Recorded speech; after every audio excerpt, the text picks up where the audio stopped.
Hello and welcome to the channel where today we're going to be going through Alfred Pharius's experience at the London Wargaming Guild's Summer Slaughter. This is another tournament debrief, and of course Alfred Pharius, if you watched our video from the other week, took Chaos Space Marines, didn't you, Alfred? Not quite. What happened was, and actually I was thinking about this, and generally the thing that swayed me was there's two things. One, I spent a long time painting my Harlequins. I painted them with graffiti, and I've done loads of freehand graffiti all over them.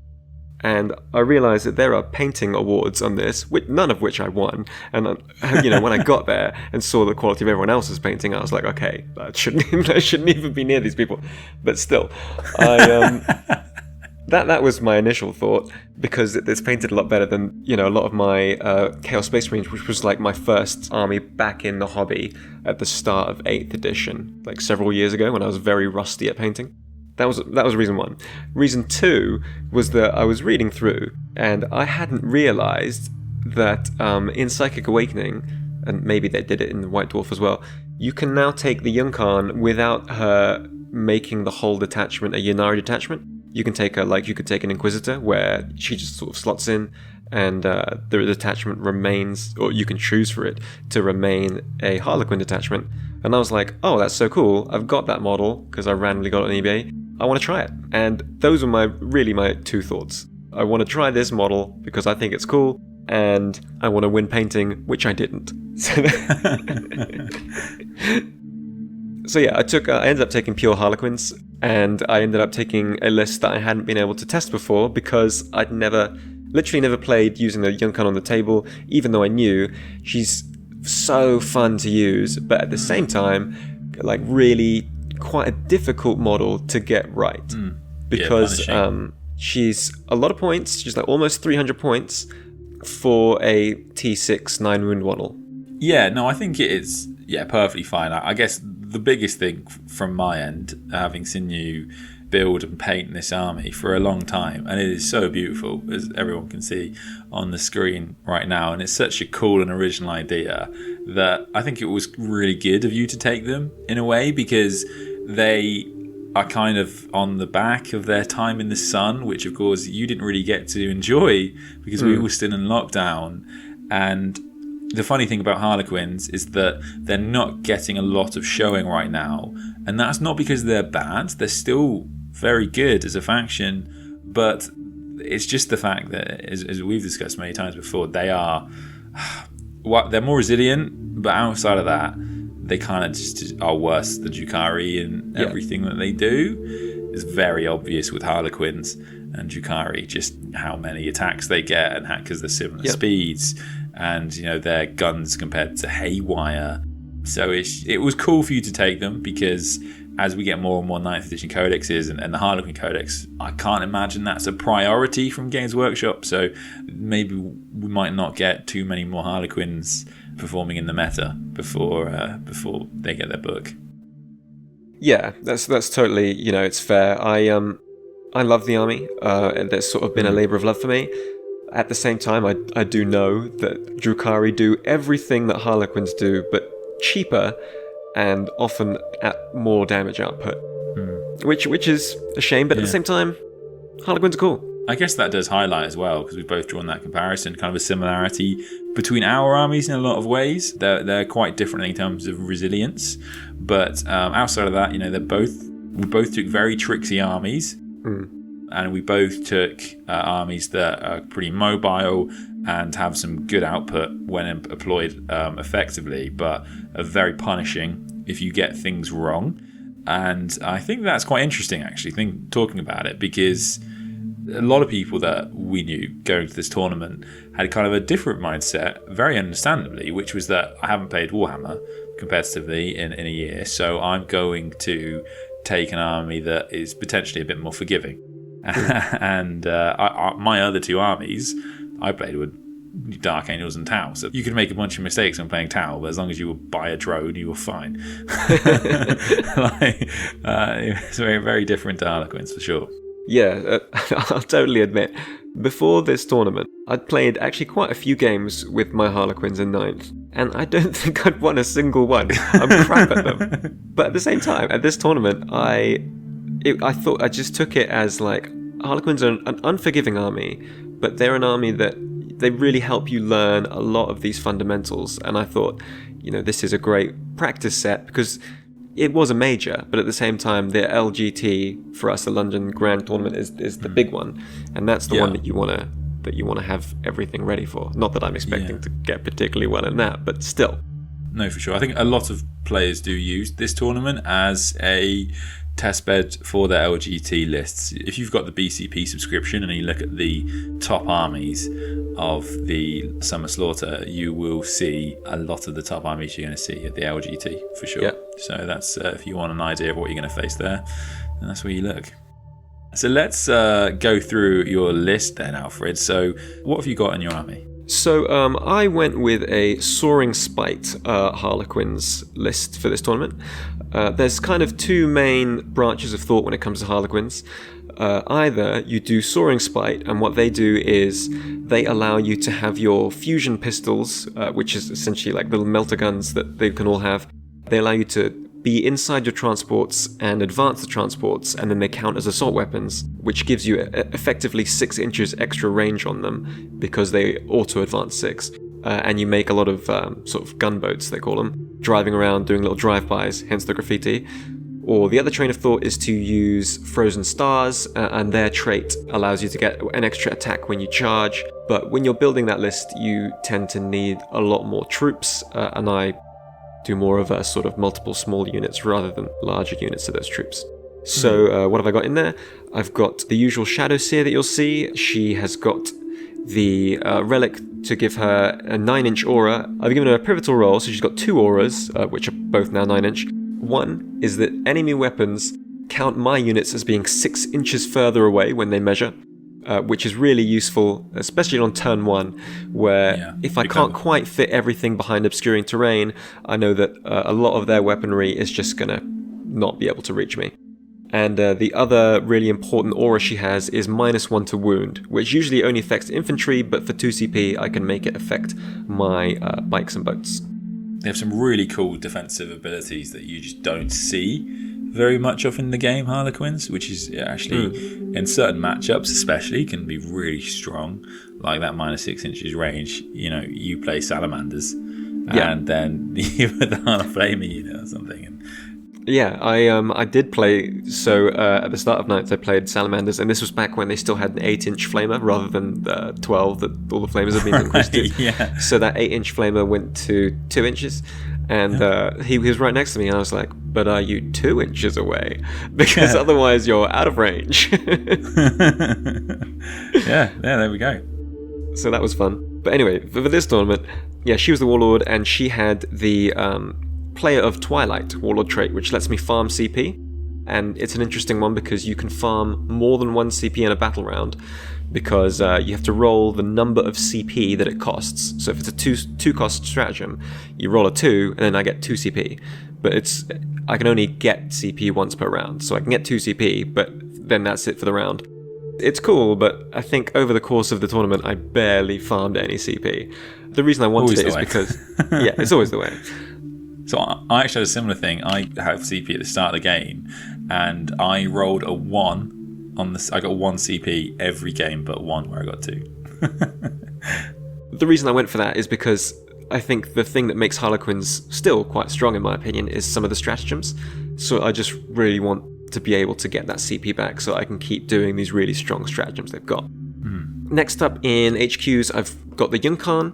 She's the big, definitely Slanesh demon that is such a fun model to play. And if you've never used her before or seen her before, what she does, and her really unique rule, is when a model dies, friend or foe, she can pop up and teleport across the board to as close as possible to where the last model in the unit died, but it has to be outside of engagement range of the enemy.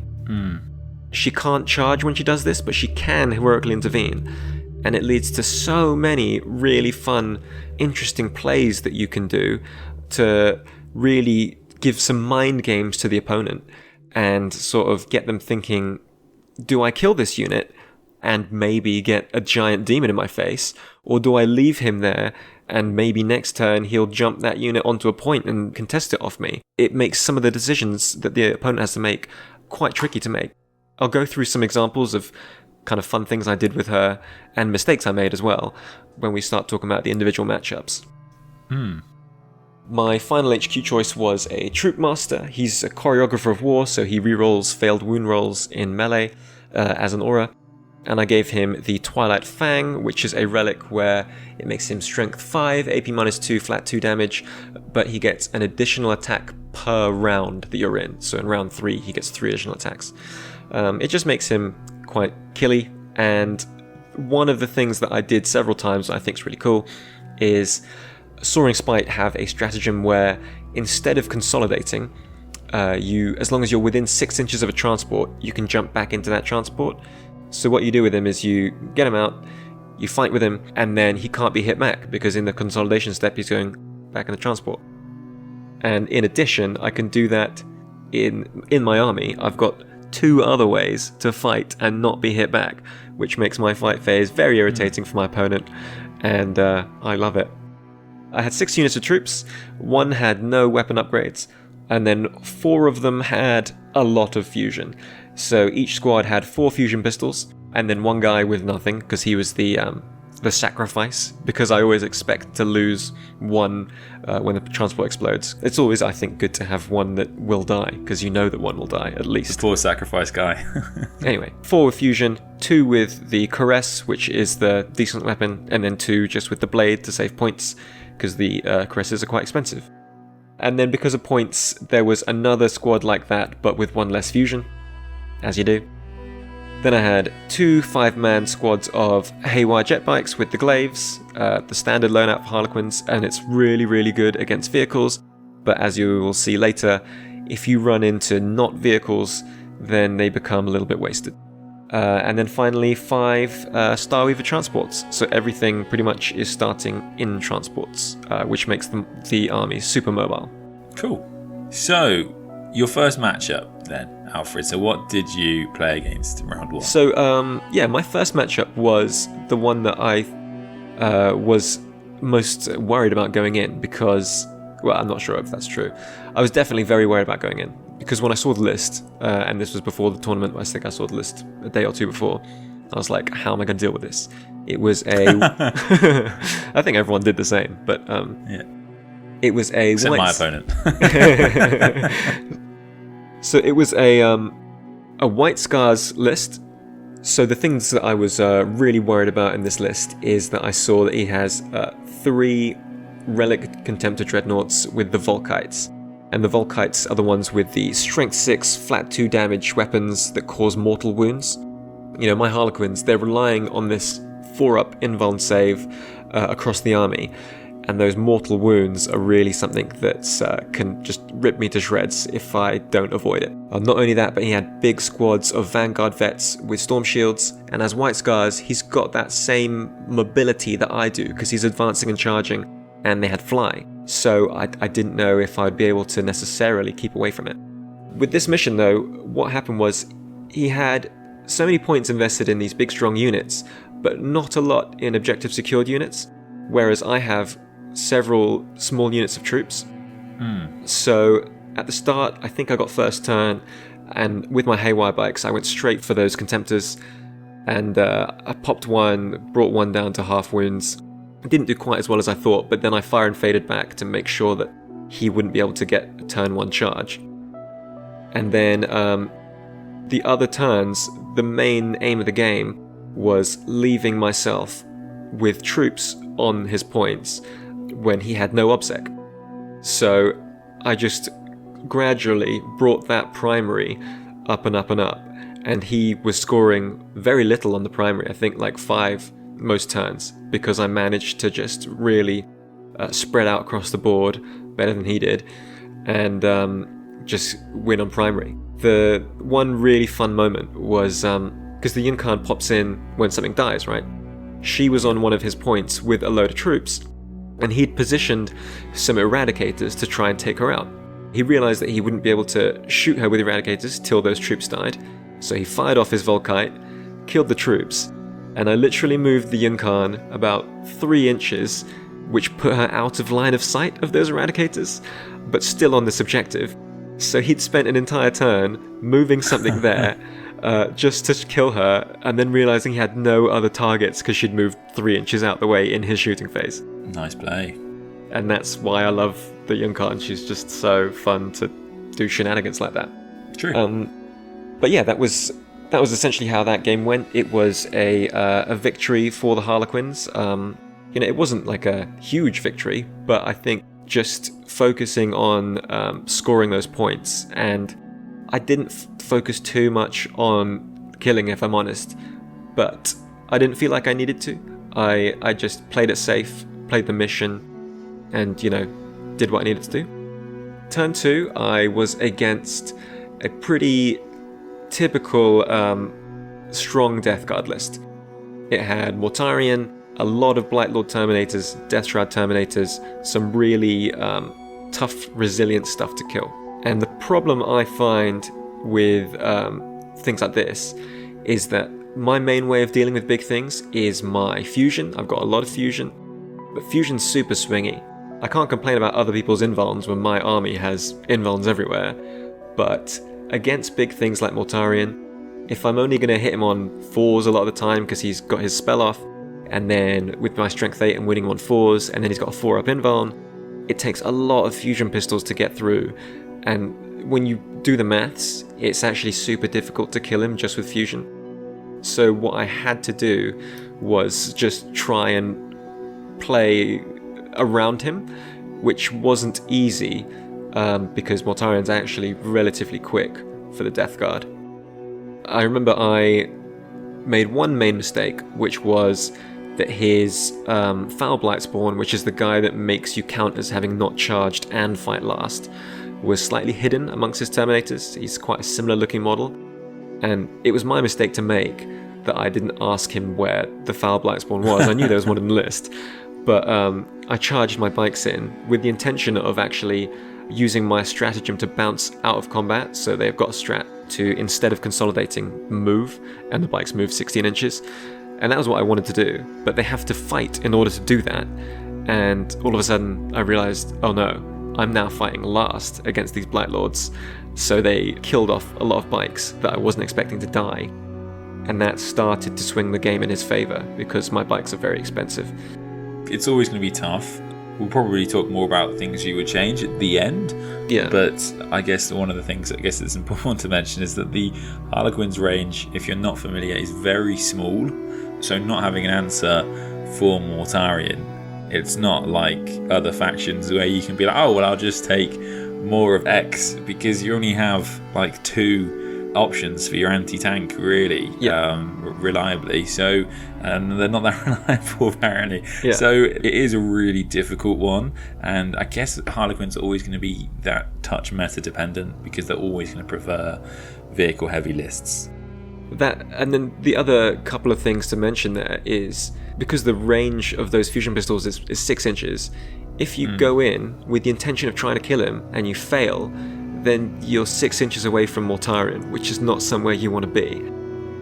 If you lose 450 points of OBSEC in exchange for Mortarion, is it worth it? I don't know. The other thing is that slightly hurt Harlequins, well, at least it hurt Soaring Spite, is that in the latest FAQ from Games Workshop, they said that units inside transports cannot benefit from any stratagems. So that includes command point rerolls. So that was unfortunately a loss, but live and learn. The next game was against almost a mirror match, because my opponent was Eldar Soup, and he had Soaring Spite Harlequins as well, but as a patrol detachment. So the thing that made him different is that he had Craftworld Eldar and a lot of Dark Reapers. And Dark Reapers, turns out, is pretty much the perfect counter to Harlequins. And because he's just firing and fading them back into his Wave Serpent every turn, which the Wave Serpent itself was behind obscuring cover, there was just not a lot I could do before he whittled me down. I did make one slight mistake in that I pre-measured to make sure that I, including my minus 6-inch range, was out of range of his Dark Reapers turn 1. But what I didn't realise was that his Exarch power gave him plus 6 inches range to his Dark Reapers. So I measured wrong, because I didn't take that into account. And he had range on me turn 1, and he killed off a load more bikes than I thought he would be able to. Which is a shame, but these things happen. In terms of points, it didn't look like it was close, but the game itself was close, and that was because we were playing Vital Intelligence, where you have to be hold 2, hold 3. No, fair enough. But I think it, I had a really nice opponent, and it was a really fun game. It's just didn't quite go my way there. Okay, interesting. And then I saw my list for day 2, and that was another one that I knew would be quite tricky. So this time it was demons, which for some armies is not too bad because you can take them out at range. But in my case, I've played demons before. We just spoke about the problems of Morty, so... Yeah. This time, it was his brother. So this player had Magnus plus Be'lakor plus what people call the Super Chicken, which is the Exalted Lord of Change with the 3-up invulnerable save. So it's the Monster Mash list with plus a load of horrors just to do objectives. And I knew going into this game that what I needed to do is if I got first turn, I'd said to myself, right, what I'm going to do, if I get first turn, I'm going to use my redeploy strat, redeploy my fusion boats forward, and I can redeploy up to 4 things across 2 stratagems. So I was like, right, I'm just going to go for Magnus before he can get some of his buffs off and just try and kill him. And I did that, and I whiffed. So then, I think I shot 4, 8, 12, 16 fusion shots into Mr. Magnus.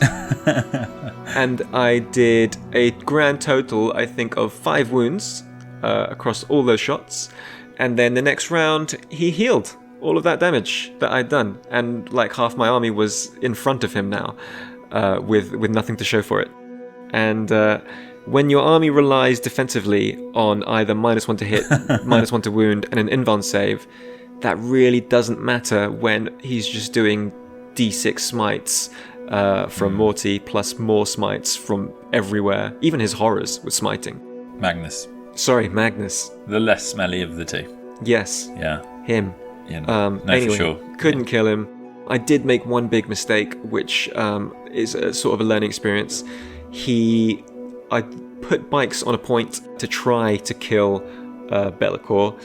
He used a strat to mean that my bikes had -1 attacks per bike, which was like quite a lot of attacks down, which meant I didn't end up killing him. Did you use the anti-Slanesh stratagem? Oh, I assume you have one as Harlequins? I do. But actually, I don't think I would have needed it. But still, yeah, I should have remembered that. We were talking about that before the tournament. Anyway. Yeah. So Be'lakor hits me back. He ignores invulns with his attacks, so he's straight through. And then I was like, okay, cool. Well, his only model on that point was Be'lakor, so I popped in the Jung Khan, because like I can contest the point. But then he was like, okay, what I'll do is I'll consolidate into the Jung Khan. And I was like, well, then she can fight you. And he was like, oh, but I'll, at the end of the fight phase, spend 3 CP and fight again, because it's got the Khorne keyword as well, which means he can do that.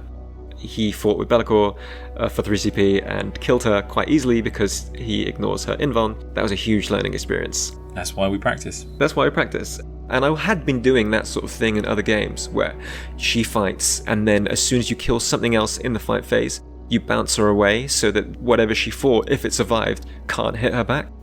Which is really strong, in addition to the Harlequins having another stratagem to bounce out of combat, plus the one that bounces into transports, like 3 different fights in a fight phase where I can hit them and they can't hit me. Interesting. In any case, the mortal wound output was just a bit too much, and that little mistake cost me quite a bit. So that was unfortunately a loss.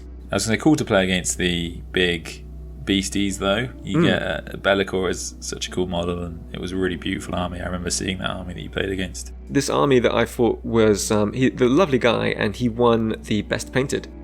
Oh, right, yeah. Yeah, a really beautiful demon army. Then I brought it back. White Scars again, last game of the tournament. I had only won one so far and lost the others. But this was his first tournament. He hadn't been playing too long. His White Scars list it had a lot of decent things, and he was playing as Minotaurs and had the Minotaur special characters. The guy who's a Dreadnought HQ and Asterion Moloch, who I think is their chapter master, which was all cool. But that one was really a show of what the Harlequins can do. I sort of got him to come to the middle of the board and then fusioned a lot, and he had far fewer invulns because it's Marines, and yeah, that was a lot less close of a game. And I spoke to the guy after the game, and he said, I was like, look, I know that was a bit one-sided, but at the same time, I want to make sure that I didn't, gotcha you at any time. And he was like, oh, no, you told me everything they could do. I was just still surprised when you did them. So I was quite proud of how that all turned out in the end. But yeah, so I thought it was a really fun tournament, really well put together by the London Wargaming Guild. I went 2 and 3, which was very middle of the pack. Would have liked one extra win, but couldn't quite eke it out. Definitely have been thinking a lot more about how I'm going to do other tournaments, and I've got one coming up next weekend, a little RTT. Yeah, what kind of tweaks are you thinking of making for the next tournament? The 2 units of bikes was potentially a bit overkill. I didn't need that much haywire. You're going to get knights twice now. I know, it's inevitable. But instead what I've done is I've split one of the 5-man units into 2 2-man units of bikes, and then got rid of a bike and added in a Death Jester. And the reason I think that's interesting is because when you give him the relic and when you give him the pivotal roll, that means that he's sort of got blast, so when he hits a unit with 6 or more models, each hit is 3 hits. It makes him quite good at killing things like Admech. And not only that, between him and the Jung Khan, because she's got a psychic power that's basically smite, but you can target it, I think that I can take out some weaker characters. If I'm lucky, I can take them out in a turn, but across 2 turns, I think that's relatively reliable with the special smite. So, plus him. Cool. All right. So yeah, that was my tournament rundown. Harlequins, they're still a good army.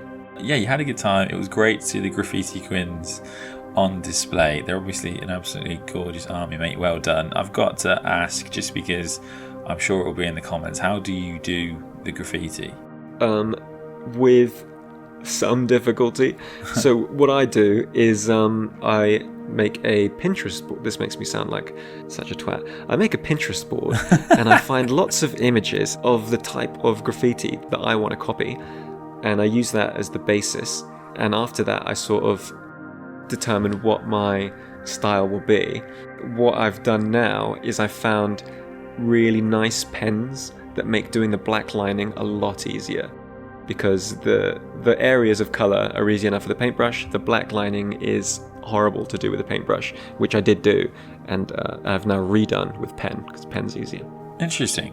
Alright, well, good luck in your tournament this weekend then, mate, which by the time this comes out will probably be right now. So do check out Alfred's Instagram for another update on how he has done, at Alfred Pharius. Thanks so much for coming on, man, as usual. This was really cool. We had a great time at the tournament. It was so nice to be getting back into the swing of things. And we've got, us and our friends, we've got a whole bunch of tournaments lined up. So we're going to try and do as best we can. And I think kind of the best in faction-esque is where you and I think we'll probably aim for. I think this is something that's important, is that not only have I enjoyed painting them, but the play style I think is just really fun. They've got so many tricks. If you're going to go to somewhere and play, 5 games in a row, you want them to be 5 enjoyable games in a row if you can help it. No, that's very true. It's very true. You should play something you enjoy playing. Cool. All right. Well, thank you very much for watching this video. Let us know how your tournaments are going in the comments below as well. We're really interested to see how people are doing, and especially if you're a Harlequins player or a GSC player from the last vid. And we'll see you guys for the Thousand Suns and Grey Knights Gotcha guides, which hopefully should be coming shortly.